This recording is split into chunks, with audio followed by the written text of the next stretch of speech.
Hey guys, what's up? It's Rygar the Destroyer, and today we're going to be taking a look at Commander Doom from the 3 3/4 inch line of Star Wars Black Series figures. This guy is really cool, but before we take a closer look at him, let's go ahead and take a look at his packaging. Here it is. It's pretty standard for the smaller Black Series figures. It's just got a TIE Fighter pilot helmet here on the back, and it's the same for every character no matter what.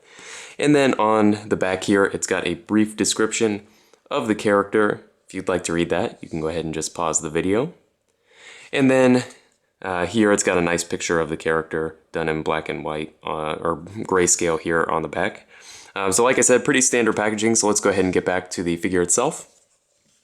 He stands at 4 inches tall to the top of his antenna, and he does come with two accessories here. I'll go ahead and show you those. They're just the little blaster pistols, the clone blaster pistols. Neither of them have any paint on them.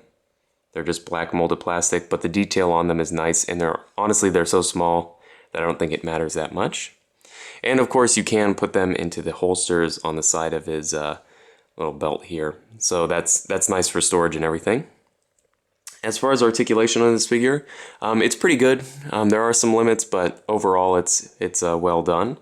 It does have a ball peg in the head. It doesn't let him look up, but you can get him to do basically everything else, so it's not a huge deal. He's got ball hinge shoulders. Again, they're fairly limited, but you can work around that, and they do swivel 360. He's got a hinge in the elbow, which swivels from side to side again, probably as much as you would need. He's got a hinge in the wrist that goes vertically, and that's the same on both hands, and it does, of course, swivel. He has a swivel waist. He's got swivel hips with a nice range of motion. I actually prefer swivel hips. I'll talk about that in the Commander Wolf review, but I prefer swivel hips on a figure of this size anyway. He's got hinged knees with a swivel. I wish they would have made the little disc here the same color as the leg, but it's not a huge deal that it's a different color.